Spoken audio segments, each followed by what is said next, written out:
in the Kenyan State House. How would you describe these relations? Thank you.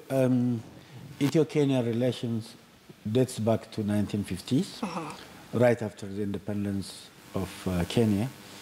It has been a friendly, strong, and very cordial relation. We do have a strategic partnership with Kenya. Ethiopia and Kenya, they have what they call special status agreements, which is all-inclusive and which is very cordial. Apart from bilateral strong relationship, we do together on regional, international and other issues as well. So it is a very, very strong relationship. Right. And of course, this particular political time, it is clear that this is undoubtedly one of Kenya's most heated elections. How would you describe the current political temperatures? Well, what we see here is quite encouraging in the sense that people are yearning for democratizing Kenya. The rivalries between the parties is quite very good. Right. It shows how people are eager and yearning for democratizing the country. And it's very constructive, and whatever engagements we see would take Kenya to the higher level in terms of democratizing the nation. But we wish it will be successfully accomplished, and there will be peaceful and successful elections in Kenya. Right. This is what we're looking for. Now, of course, with every region, when it comes to an election, especially in Africa, there's all obvious historical, geographical, as well as strategic considerations. How can Ethiopia assist Kenya in this transition of governance? Well, definitely, you know, since the partnership between the two countries is special, there is very strong relationship between the two countries. We value Kenya as a closest neighbor, as a partner, as a strategic friend, and whatever happens in Kenya, you know, the prosperity, the progress, and tranquility of Kenya is ours, and we consider it. We do have a special stake, and we would like Kenyan people's wisdom will prevail, and we wish you will have a successful elections, which will take Kenya to the higher level. All right. Of course, a lot of relations between Kenya and Ethiopia revolve mostly around trade as well as security. But do you expect any major policy changes after this election? I don't expect any, because we owe each other. As a closest neighbor, I have said there is interdependence of our peace and security. Our prosperity is also interdependent, meaning the prosperity of Kenya, whatever good things that happen in Kenya is ours as well.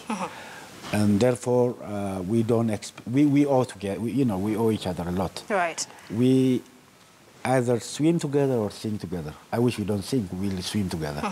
So this turbulent world, this international relationship could be won only by working together. Right. Therefore, we want together, and we don't expect any change of policy.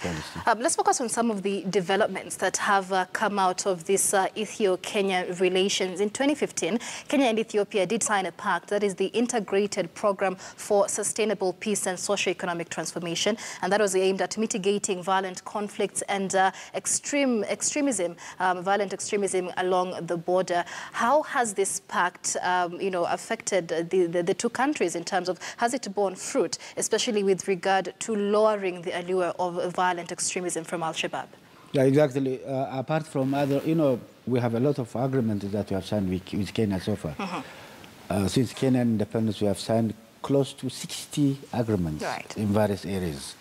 Some of them are very well implemented, and some other are being implemented.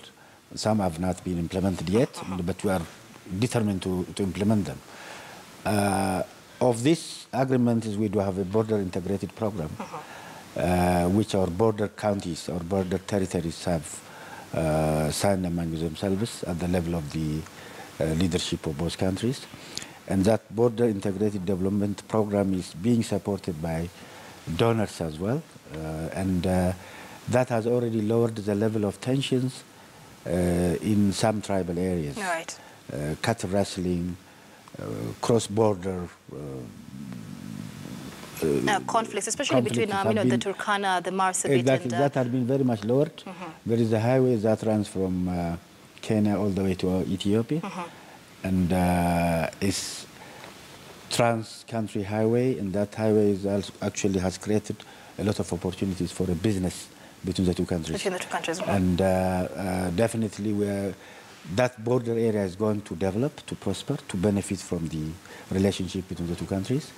And the conflicts had been reduced, had been subdued, and hopefully we'll progress on that, and that border integrated program will take this country relationship to the higher level. Right. Now, of course, even with that, cases of terrorism and violent extremism seem to affect Kenya more than Ethiopia, despite the fact that Ethiopia shares a longer border with what in Somalia. Ethiopia, just like Kenya, is also contributing soldiers to the AMISOM, the AU mission in Somalia. What is it that Ethiopia is doing right that Kenya is yet to borrow a leaf from? Well, basically, we are confronting terrorism together. Terrorism is our common threat. It's a threat for both Kenya and Ethiopia. At times, though perhaps it was not as frequent as it has been here, there were attacks and threats against Ethiopia as well. But now that is diminishing eventually. That has happened because of some multiple efforts by the government and by the local community as well. We have engaged local communities, especially on the border areas, to actively participate in maintaining their peace and security. That has helped a lot. Educating local communities as well would help a lot. Empowering local communities and reducing, unemployment among youth, reducing tensions, economic problems, strains within the society would also help eventually to reduce the number of the people that could be recruited to the terrorist networks. And that has helped a lot. And we are exchanging also a lot of experiences in that areas. There are a lot that we can learn from Kenya by way of countering terrorism. And the Kenyans also can have learn from Ethiopia. Exactly. But of so we are cooperating also in fighting terrorism in Somalia, because our sons and daughters are dying together there, so as to maintain peace and the stability of our two countries. It's become a trend, not just in Kenya, but really in many African democracies. During an election, everything seemingly comes to a standstill. And after the election, it's a case of one wins all and the other loses all. And during that time, a lot comes to a standstill, not just the economy, but even in these conflict-prone regions. The politicians seem to use these conflicts, mostly historic injustices, and turn them into a political tool. Would you say this particular political period has seemingly stagnated the progress that has come out of this pact signed between Ethiopia and Kenya? Yeah, all I want to say is this. We should own our political processes. As independent nations, we should own our political activities. And stereotypes that had been associated with the elections in Africa should be combated. There is a stereotype, there is a perception of associating elections with violence in Africa. I think that stereotype should be combated. That perception should be fought bitterly. And, the stake here is, the biggest stake is the country, the stability of the nation, the prosperity of the nation. The country should continue. Democratization is a process. It's a process that doesn't end. Even those countries who have been in the process for over 200, 300 years have not yet been completed, that process. There are still pitfalls here and there. I think the eyes of our people should be on the ball. I think the ball is the country, the stability of the nation. If we have a nation, if we have an intact country, if we have a stable country, democratization can be continued. All right. I was speaking to Dina Mufti, the Ethiopian ambassador to Kenya, right here on Kivumbi 2017, as we look at how the diaspora will also be affected by this coming election in just 5 days' time. Let's take a short commercial break here on Kivumbi 2017, but do stay with us. This conversation with Ambassador Dina Mufti continues after the break.